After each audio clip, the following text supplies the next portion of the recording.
Sandra. Welcome back to my channel. So in this video, I wanted to share with you a little experiment that I did for the month of June 2021. And it was pretty much create another bullet journal.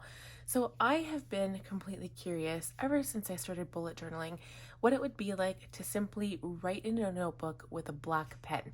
So, you know how all of us creators that create bullet journals, we always say that all you need is a notebook and a black pen or some kind of pen, and you don't need all of the things. You don't need the washi tape, the stickers, the brush pens, etc. I could go on for a long time. So I wanted to see how that would look for myself, if it would be beneficial to start bullet journaling this way.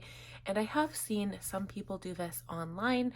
I've watched a variety of different artists and content creators, so not necessarily artists. And I think one of the main reasons that you might want to bullet journal in this way is, number one, you don't have time to draw or time to do tons of artsy things or tons of trackers, and you're mostly just interested in writing things down, or that you might not like to draw. You might not be able to draw, which is completely fine. And I wanted to try it out and see how it would work. So my only thing that I have to add is I did keep up my regular bullet journal throughout this entire process. So as you guys know, you've probably seen this if you've seen my previous videos. And right now we're on the month of July. So this is my current setup. And as you can see, throughout each of the months, I have done quite artsy spreads. And again, this bullet journal only holds 3 months at a time. But when you do simple bullet journaling, where you simply use the Ryder Carroll system, the one that he originally came out with, and you don't really change it up, you can really write down a lot and get through a whole month in just a few pages. So when I did this setup, I also did not include any trackers or any special spreads whatsoever. And again, because the bullet journal system is so unique to your own individual needs, you can really change it. If you need a tracker for sleep or for some kind of habit or your mood, by all means, that's something that you need to add. But this video is also to show you guys that you don't necessarily need to know how to draw or to be able to paint or have expensive brush pens or stickers or again, whatever it is. And so I wanted to walk you through my experiment, my Ryder Carroll styled bullet journal, and just share with you a few thoughts along the way. So the journal I picked to do this was the Minimalism Art, and it's out of San Francisco. It's a cute little journal. It is not an A5 exactly. It almost looks half letter size, to be honest. So I'm just going to compare it with this journal here. It is a little bit, okay, the height is exactly the same, but it is a little bit skinnier. So I kind of liked it for this reason. Kind of what the name implies, minimalism art.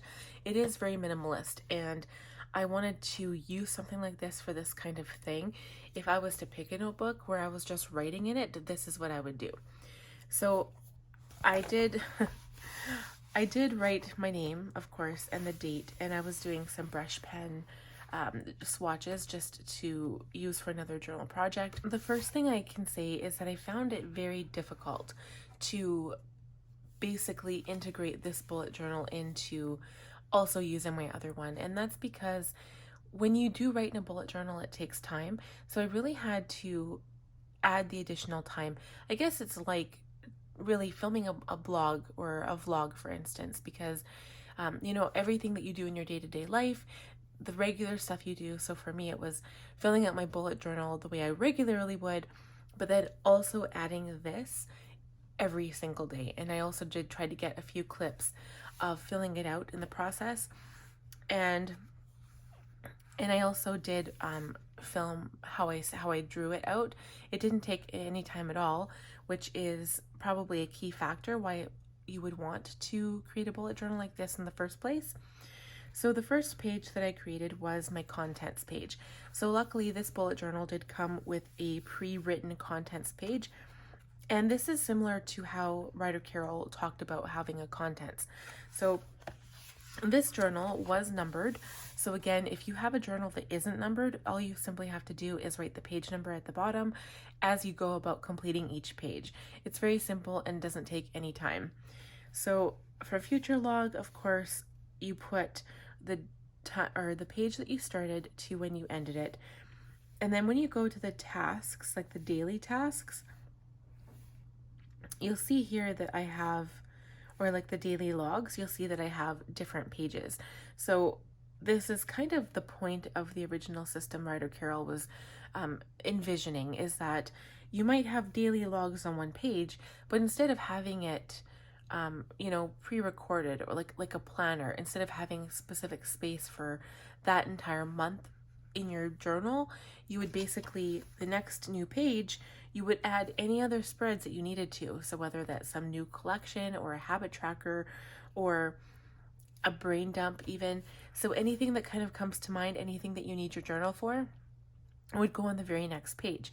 And that's what makes this contents page so valuable, because you can just simply come here, whatever you're trying to look for, you find it, you find the page number, and you flip to that page. So moving on, I did have a future log here. So I added all of the things I normally would add in my day-to-day life, and I did add it right to the front page. So normally if you were doing a future log, you would probably have it spread over, a double page spread so that you could see all of the months together. But because I knew I was doing the 9 months and I wanted to do it in blocks of 3, I put the first 3 months on this page.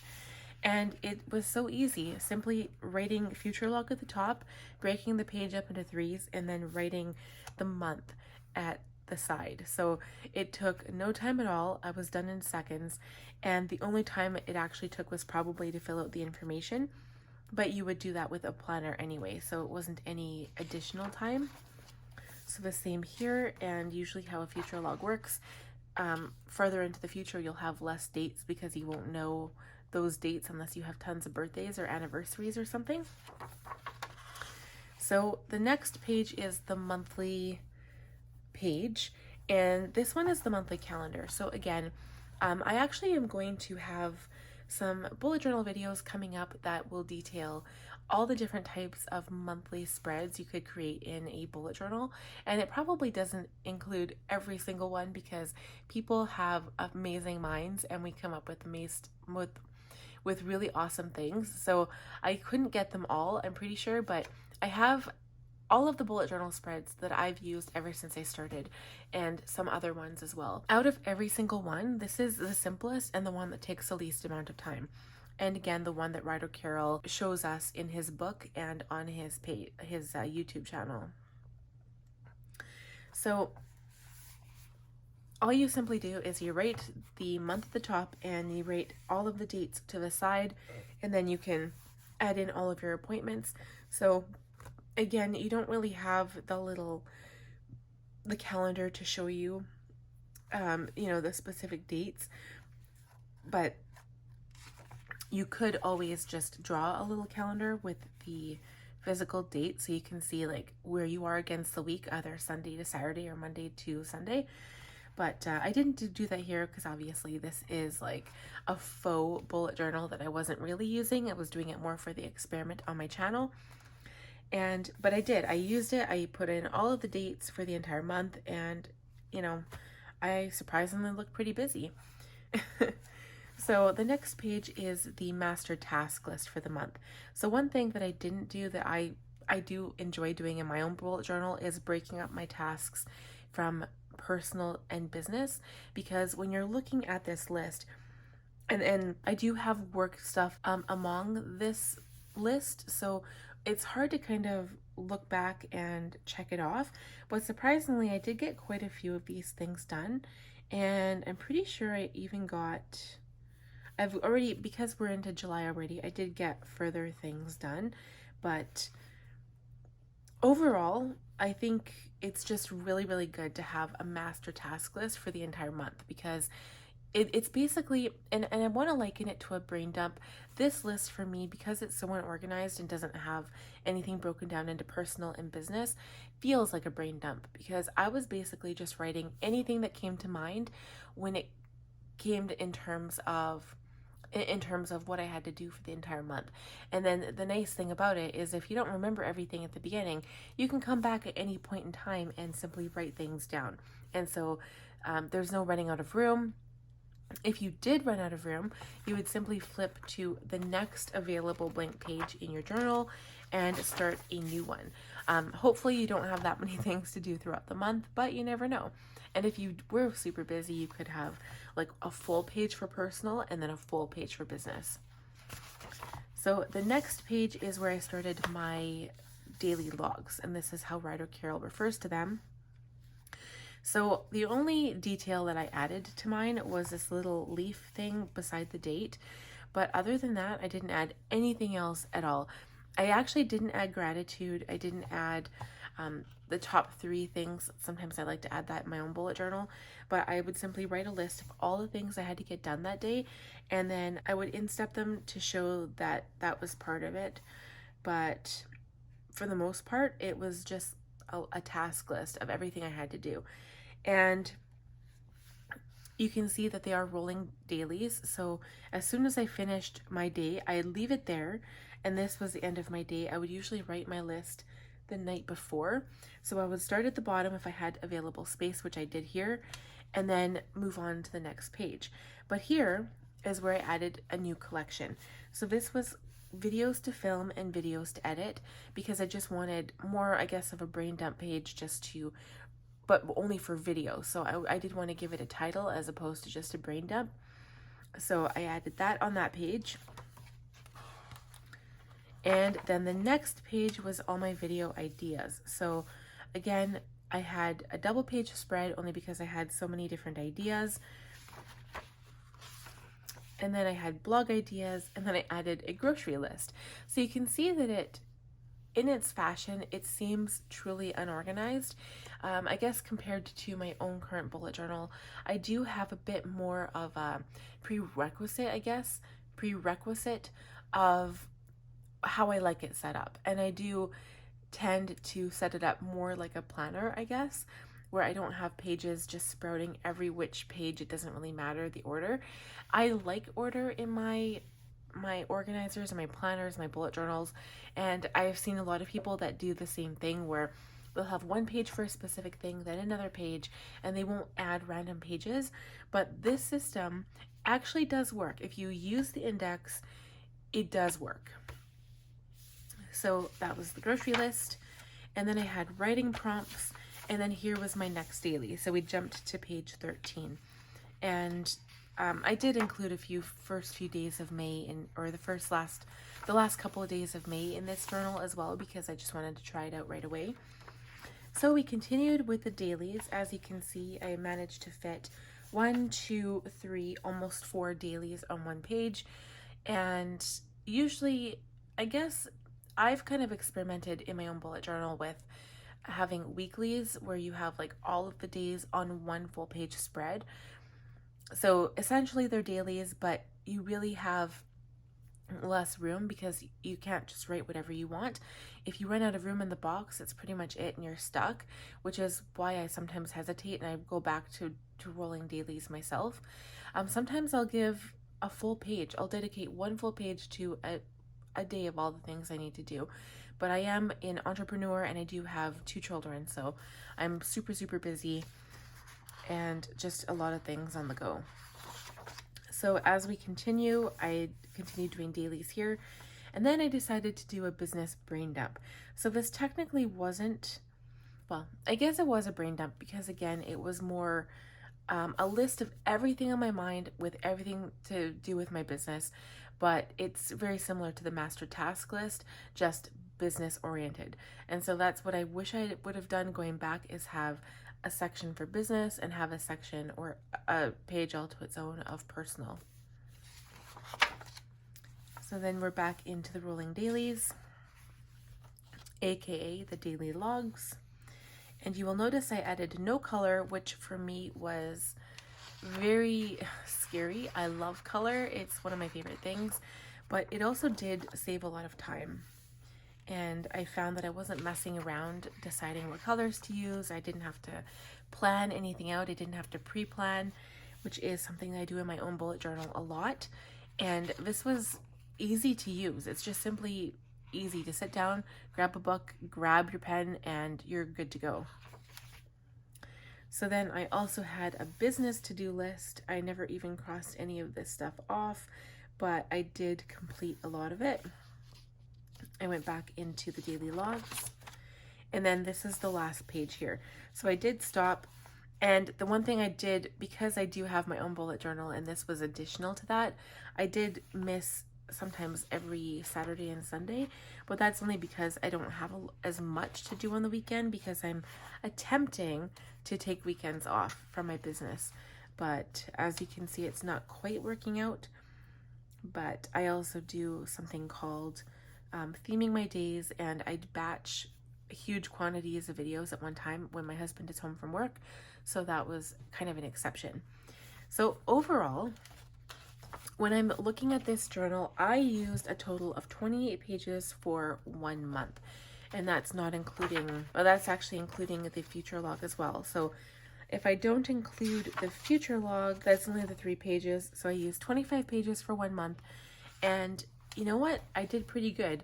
I don't think I would get through an entire, even 6 months in this journal. I think maybe 4 or 5 months, depending on how much you had to write. But again, this journal is a little bit smaller than I'm used to, and that could be why. And I also didn't add any habit trackers, so that's one thing. I wanted to keep it simple for the purposes of this video. If you were to do something similar to this, you could add all of your basic spreads and just keep out color. Don't worry about drawing, don't worry about any of that. And if you want to, you can as well. It's fine. Again, the whole point of the bullet journal is to, I guess the original point was to organize your mind, to clear your mind, have everything written down so you would, number 1, not forget anything, number 2, not have to worry about anything, because again, it's all recorded, and you can use it as a reference because you can go back and flip to, you know, daily notes that you might want to be taking at, that you might want to take at work. And it's just a really good resource for looking back and seeing what you thought or what you wrote down, what you did that day. So one more thing I would like to mention is that the one thing that I struggle with, and this is a goal I'm working on in my own personal journal, but it's the pensive bullet. So it's basically a note-taking bullet, which is the dash. And you can see that I did it once here. I said, busy day, so tired. And that's really, it's very, you know, to the point and abrupt. And that's part of the rapid logging system as well. So I didn't write paragraphs. There was just literally things to do and the fact that I had a busy day and I was tired. But if you had, for instance, some kind of note about a meeting that you had or an appointment, you could write a quick note. And then later at the end of the day, you could go back and reflect on that, whether you were doing journaling in this journal or in a different journal that you have. That is one of the most important aspects of this, I think. And I think in my case, I didn't get the full picture because I didn't use the pensive bullet as much as I wanted to, and I didn't reflect on every day because I was already doing that in my other journal and my writing journal that I do every day. So those are just some kind of points to think about. But overall, I think it's good. I honestly, I think I would attempt to do something like this for maybe a month at a time or so, but I don't think I could ever do something like this all the time because I love art. And speaking of that, I will be changing my planner system in the new year. I'm not going to reveal what it is yet because you'll see the haul coming soon, but I am also still keeping a bullet journal. And I think for me, because I do like to do artistic spreads in my bullet journal, I'm going to keep my bullet journal for all my trackers and my habits and my artistic stuff. And then my new planner system is going to encompass more of a system like this, really. So writing down all of my things to do, because again, like I said, I'm super busy. I have a lot of things on my mind, and it's perfect because you can just simply write everything down. You don't have to think about it or worry about it because it's in your notebook.